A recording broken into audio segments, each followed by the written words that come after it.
ಸ್ನೇಹಿತರೆ, ತಮಗೆ ಕಲೆ ಮತ್ತು ಶಿಕ್ಷಣ ಯೂಟ್ಯೂಬ್ ಚಾನಲ್ಗೆ ಆತ್ಮೀಯವಾದ ಸ್ವಾಗತ ಸುಸ್ವಾಗತ. ನಾನು ನಿಮ್ಮ ವಿಕಾಸ್ ಕಲ್ಬುರ್ಗಿ. ಆತ್ಮೀಯರೇ, ಇಂದು ಒಬ್ಬ ಮಹಾನ್ ಸಾಧಕನ ಜೀವನ ಚರಿತ್ರೆ ತೆಗೆದುಕೊಂಡು ಬಂದಿದ್ದೀನಿ. ಸ್ನೇಹಿತರೆ, ಅದು 1863ನೇ ಇಸ್ವಿ ಬ್ರಿಟಿಷರು ಭಾರತವನ್ನ ಆಳುತ್ತಿರುವ ಕಾಲ ಅದಾಗಿತ್ತು. ಭಾರತದಲ್ಲಿ ಅಜ್ಞಾನ, ಅಂಧಕಾರ, ದಾಸ್ಯ, ಮೌಢ್ಯ, ಅಹಂಕಾರ, ಮೇಲು ಕೀಳು ಎಂಬುದು ಭಾರತದಲ್ಲಿನ ಸಾಂಸ್ಕೃತಿಕ ಹಾಗೂ ಧಾರ್ಮಿಕ ಧಕ್ಕೆ ತಂದಿದ್ದವು. ಈ ಸಂದರ್ಭದಲ್ಲಿ ಜನಿಸಿದ ಆ ವ್ಯಕ್ತಿ ಜಗತ್ತಿಗೆ ಜ್ಞಾನದ ಜ್ಯೋತಿ ತರ ಜಗತ್ತನ್ನ ಬೆಳಗಿದರು. ಆ ವ್ಯಕ್ತಿ ಬೇರೆ ಯಾರು ಅಲ್ಲ, ಭಾರತ ಕಂಡ ಆಧ್ಯಾತ್ಮ ಜೀವಿ ಸ್ವಾಮಿ ವಿವೇಕಾನಂದರು. ಸ್ನೇಹಿತರೆ, 1863 ಜನವರಿ 12ರಂದು ತಂದೆ ವಿಶ್ವನಾಥ ದತ್ತ, ತಾಯಿ ಭುವನೇಶ್ವರಿಯ ಪುತ್ರನಾಗಿ ಕಲ್ಕತ್ತಾದಲ್ಲಿ ಜನಿಸಿದರು.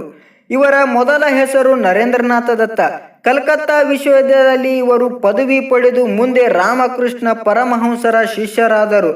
ನರೇಂದ್ರನಾಥ ದತ್ತನಾಗಿದ್ದ ವ್ಯಕ್ತಿ ಮುಂದೆ ಸ್ವಾಮಿ ವಿವೇಕಾನಂದನಾಗಿದ್ದು, ಜ್ಞಾನ ಭಂಡಾರವನ್ನ ಹೊಂದಿದ್ದ ರಾಮಕೃಷ್ಣ ಪರಮಹಂಸ ಎಂಬ ಮಹಾನ್ ಗುರುಗಳಿಂದ. ಸ್ವಾಮಿ ವಿವೇಕಾನಂದರು ಹಾಗೂ ರಾಮಕೃಷ್ಣ ಪರಮಹಂಸರು ಮಾಡುತ್ತಿದ್ದ ಚರ್ಚೆ ಬಹಳ ಅಗಾಧವಾದದ್ದು. ಹೀಗೆ ಅಪಾರ ಜ್ಞಾನ ಹೊಂದಿದ್ದ ರಾಮಕೃಷ್ಣರು ತಮ್ಮ ಜ್ಞಾನವನ್ನ ವಿವೇಕಾನಂದರಿಗೆ ದಾರೆ ಎರೆದು ಸನ್ಯಾಸ ದೀಕ್ಷೆ ನೀಡಿ ಸ್ವಾಮಿ ವಿವೇಕಾನಂದ ಎಂದು ಮರುನಾಮಕರಣ ಮಾಡಿದರು. ನನ್ನ ಮುಂದಿನ ಕೆಲಸವನ್ನ ವಿವೇಕಾನಂದ ಮಾಡ್ತಾನೆ ಎಂದು ರಾಮಕೃಷ್ಣರು ಕಾಳಿಮಾತೆ ದೇವಿಯಲ್ಲಿ ಲೀನವಾದರು.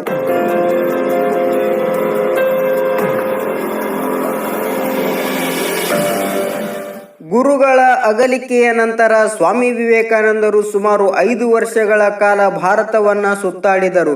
ಇದರಿಂದ ಭಾರತದ ಸಮಾಜದ ವಾಸ್ತವಿಕ ಅಂಶಗಳನ್ನ ಕಣ್ಣಾರೆ ನೋಡಲು ಸಾಧ್ಯವಾಯಿತು. ಜಾತಿ ವ್ಯವಸ್ಥೆ ಮತ್ತು ಅದರ ಶೋಷಣೀಯ ಮುಖಗಳು, ಬಡತನ, ಅನಕ್ಷರತೆ, ಅಜ್ಞಾನ ಮುಂತಾದ ಒಡಕುಗಳಿಂದ ತುಂಬಿದ ಭಾರತದ ಸಮಾಜಕ್ಕೆ ಹೊಸ ಶೋಷಣೆ ಮುಕ್ತ ರೂಪವನ್ನ ಕೊಡಬೇಕೆಂದು ತಮ್ಮ ಜೀವಿತಾವಧಿ ಕಾಲದಲ್ಲಿ ಅವಿರತ ಪ್ರಯತ್ನ ಮಾಡಿದರು. ಮೊದಲು ಜನರನ್ನ ವಿದ್ಯಾವಂತರನ್ನಾಗಿ ಮಾಡಬೇಕು, ಇದರಿಂದ ಜನರೇ ಸುಧಾರಣೆಯನ್ನ ಬಯಸುತ್ತಾರೆ ಅನ್ನೋದು ಸ್ವಾಮಿ ವಿವೇಕಾನಂದರ ಆಶಯವಾಗಿತ್ತು. ಶಾಸನ ರೂಪಿಸುವ ಸಂಸ್ಥೆಗಳು ರೂಪುಗೊಳ್ಳಬೇಕು ಮತ್ತು ಅವುಗಳ ಮುಖಾಂತರ ಸಮಾಜ ಸುಧಾರಣಾ ಕಾನೂನುಗಳು ಜಾರಿಗೊಳ್ಳಬೇಕು ಎಂದು ಬಯಸಿದರು. ಪಾಶ್ಚಿಮಾತ್ಯರ ಅಂಧಾನುಕರಣೆಯನ್ನ ಬಿಡಬೇಕೆಂದರು. ಧರ್ಮದ ಕರ್ತವ್ಯವೇನೆಂದರೆ ಕತ್ತಲಿಲ್ಲದಿರುವವರಿಗೆ ಬೆಳಕನ್ನು ನೀಡಬೇಕು, ನೀಡದಿದ್ದರೆ ಅದು ಧರ್ಮವೇ ಅಲ್ಲ ಎಂದರು. ಯಾರ ಆತ್ಮ ಬಡವರಿಗಾಗಿ ಮಿಡಿಯುವುದೋ ಅವನೇ ಮಹಾತ್ಮ, ಬಡವರಿಗಾಗಿ ಆತ್ಮ ಮಿಡಿಯದಿದ್ದರೆ ಅವನೇ ದುರಾತ್ಮ ಎಂದು ಹೇಳಿದರು. ವಿವೇಕಾನಂದರು ತಮ್ಮ ಜೀವನದುದ್ದಕ್ಕೂ ಜಾತೀಯತೆಯನ್ನ, ಅಸ್ಪೃಶ್ಯತೆಯನ್ನ, ಧರ್ಮದ ಹೆಸರಿನಲ್ಲಿ ನಡೆಯುತ್ತಿದ್ದ ಶೋಷಣೆಯನ್ನ ವಿರೋಧಿಸಿದರು.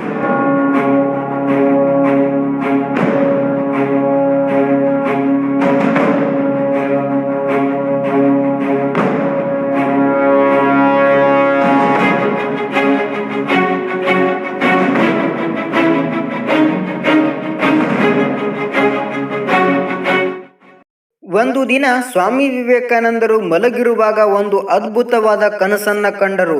ರಾಮಕೃಷ್ಣ ಪರಮಹಂಸರು ಜ್ಯೋತಿರ್ಮಯ ದೇಹವನ್ನ ಧರಿಸಿ ಸಮುದ್ರದಿಂದ ಮುಂದೆ ಮುಂದೆ ಹೋಗ್ತಾ ಇದ್ರು. ಸ್ವಾಮಿ ವಿವೇಕಾನಂದರನ್ನ ತಮ್ಮ ಹಿಂದೆ ಬರುವಂತೆ ಸನ್ನೆ ಮಾಡ್ತಾ ಇದ್ರು. ಅದು ಸ್ವಾಮಿ ವಿವೇಕಾನಂದರ ಕಣ್ತೆರೆಸಿದ ಕನಸು. ಈ ಕನಸಿನೊಂದಿಗೆ ಇನ್ನು ಹೊರಡು ಎಂಬ ದೇವವಾಣಿ ಸ್ಪಷ್ಟವಾಗಿ ಕೇಳಿಸಿದ ಹಾಗೆ ಆಯಿತು. ಅದು ಪರದೇಶಕ್ಕೆ ಹೋಗುವ ಆದೇಶವಾಗಿತ್ತು. ಇದರಿಂದ ಸ್ವಾಮಿ ವಿವೇಕಾನಂದರು ವಿದೇಶಕ್ಕೆ ಹೊರಡುವ ಸಂಕಲ್ಪ ದೃಢವಾಯಿತು. 1893 ಮೇ 31ರಂದು ಭಾರತದಿಂದ ಹೊರಟೇ ಬಿಟ್ಟರು. 1893 ಸೆಪ್ಟೆಂಬರ್ 11ರಂದು ಅಮೆರಿಕಾದ ಚಿಕಾಗೋ ನಗರದಲ್ಲಿ ನಡೆಯುತ್ತಿದ್ದ ಸರ್ವಧರ್ಮ ಭಾರತ ಎಂಬ ಸುವರ್ಣ ಭೂಮಿಯ ಪರಿಚಯವನ್ನ ಜಗತ್ತಿಗೆ ಮಾಡಿಕೊಡುವುದು ಒಂದು ದೈವಿ ಯೋಗವೇ ಆಗಿತ್ತು. ಸರ್ವಧರ್ಮದ ಸಮ್ಮೇಳನದಲ್ಲಿ ಭಾಗಿಯಾಗಲು ಬಂದಿದ್ದ ಸ್ವಾಮಿ ವಿವೇಕಾನಂದರು ಯಾವುದೇ ಒಂದು ವಿಶಿಷ್ಟ ಪಂಗಡದ ಪ್ರತಿನಿಧಿಯಾಗಿರಲಿಲ್ಲ. ಅವರು ಸಮಗ್ರ ಸನಾತನ ಧರ್ಮದ ಪ್ರತಿನಿಧಿಯಾಗಿ ಆ ಸಮ್ಮೇಳನದಲ್ಲಿ ಭಾಗಿಯಾಗಿದ್ದರು. ಈ ಸಮ್ಮೇಳನದಲ್ಲಿ 6,000ದಿಂದ 7,000 ಜನ ಪ್ರತಿನಿಧಿಗಳು ಆಸನರಾಗಿದ್ದರು.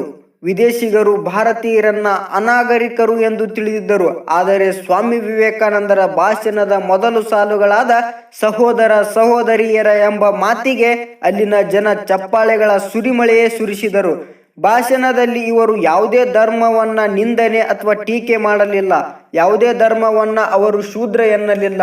ಆದರೆ ಹಿಂದೂ ಧರ್ಮದ ಔನ್ನತ್ಯೆಯನ್ನ, ಅದರ ಸರ್ವಕಾಲಿಕತೆಯನ್ನ ಕೇಳುಗರ ಮನಮುಟ್ಟುವ ರೀತಿಯಲ್ಲಿ ವ್ಯಕ್ತಪಡಿಸಿದರು. ಇದು ಸ್ವಾಮಿ ವಿವೇಕಾನಂದರ ಆಗಸೆತ್ತರಕ್ಕೆ ಏರಿಸಿತು. ಮುಂದೆ ಭಾರತದ ಹೆಸರನ್ನ ಉಜ್ವಲಗೊಳಿಸಿ ಕಲ್ಕತ್ತಾಗೆ ಮರಳಿದ ಸ್ವಾಮಿ ವಿವೇಕಾನಂದರನ್ನ ವಿಜೃಂಭಣೆಯಿಂದ ಸ್ವಾಗತಿಸಲಾಯಿತು. ಅಲ್ಲಿಂದ ಮುಂದಕ್ಕೆ ಸ್ವಾಮಿ ವಿವೇಕಾನಂದರು ಧಾರ್ಮಿಕ ಚಳುವಳಿ ಪ್ರಾರಂಭಿಸಿದರು.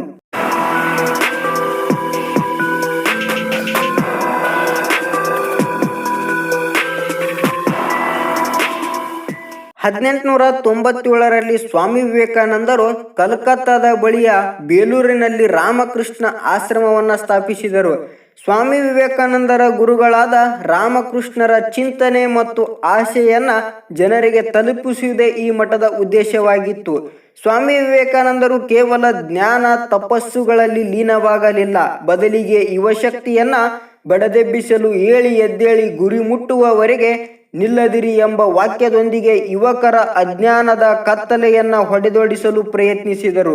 ಹಸಿದವರಿಗೆ ಒಂದು ಹಿಡಿ ಅನ್ನ ಸಿಗಬೇಕೇ ಹೊರತು ಧರ್ಮದ ವನಮಾತುಗಳಲ್ಲ ಅಂತ ನಿಖರವಾಗಿ ಹೇಳುವ ಧೈರ್ಯ ಮಾಡಿದರು. ಜಾತಿಯ ಕ್ರೌರ್ಯ ಆಚರಣೆಗಳು ಮೌಢ್ಯಗಳಿಂದ ಭಾರತ ಹೊರಬರಬೇಕು ಅಂತ ವಿವೇಕಾನಂದರು ಬಲವಾಗಿ ಪ್ರತಿಪಾದಿಸಿದರು. ಸೇವೆಗಿಂತ ದೊಡ್ಡ ಧರ್ಮ ಮತ್ತೊಂದಿಲ್ಲ ಎಂದು ಬೋಧಿಸಿದರು. ಭಾರತದ ಭವಿಷ್ಯ ಇರುವುದು ಯುವಶಕ್ತಿ ಹತ್ತಿರ, ಅವರು ಮನಸ್ಸು ಮಾಡಿದರೆ ಏನೆಲ್ಲ ಮಾಡಬಹುದು ಎಂದು ಹೇಳಿದರು. ಯುವಕರು ತಮ್ಮ ದೇಹ ಮತ್ತು ಮನಸ್ಸನ್ನ ದೃಢವಾಗಿ ಇಟ್ಟುಕೊಳ್ಳಬೇಕು. ಯಾವುದೇ ಮೋಹಕ್ಕೆ ಒಳಗಾಗದೆ ತಮ್ಮ ಗುರಿಯ ಕಡೆಗೆ ತಾವು ಗಮನ ಹರಿಸಿ ಸಾಧಕರಾಗಬೇಕು ಎಂದು ಹೇಳಿದರು.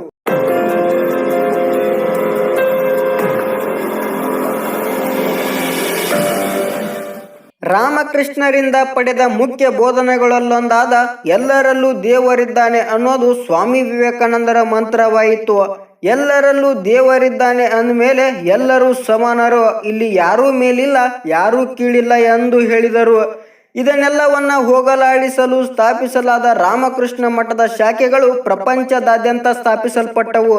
ಶೈಕ್ಷಣಿಕ ಸಂಸ್ಥೆಗಳನ್ನ, ಆಸ್ಪತ್ರೆಗಳನ್ನ, ಅನಾಥಾಲಯಗಳನ್ನ ಮತ್ತು ವೃದ್ಧಾಶ್ರಮಗಳನ್ನ ಸ್ಥಾಪಿಸುವುದರ ಜೊತೆಗೆ ನೈಸರ್ಗಿಕ ವಿಕೋಪಗಳಾದ ಪ್ರವಾಹಗಳು, ಬರಗಾಲ, ಸಾಂಕ್ರಾಮಿಕ ರೋಗಗಳು, ಭೂಕಂಪ ಮುಂತಾದವುಗಳ ಸಂದರ್ಭದಲ್ಲಿಯೂ ಸಹ ಜನರ ಸೇವೆ ಮಾಡಿದವು. ಹಾಗೆ ಈಗಲೂ ಮಾಡುತ್ತಿವೆ.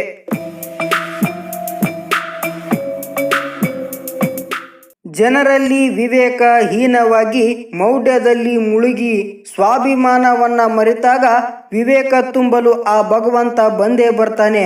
ಹೀಗೆ ಬಂದವರಲ್ಲಿ ಸ್ವಾಮಿ ವಿವೇಕಾನಂದರು ಕೂಡ ಒಬ್ರು.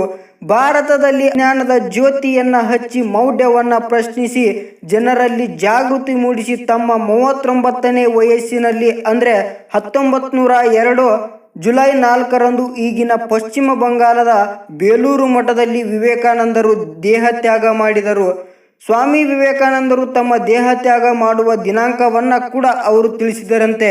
39 ವರ್ಷಗಳಲ್ಲಿ ಅವರು ಮಾಡಿದ ಸಾಧನೆಯನ್ನ ಮರೆಯಲು ಸಾಧ್ಯವೇ ಇಲ್ಲ. ಅವರ ಬಗ್ಗೆ ಹೇಳಲು ಹೊರಟರೆ ದಿನಗಳೇ ಸಾಲೋದಿಲ್ಲ.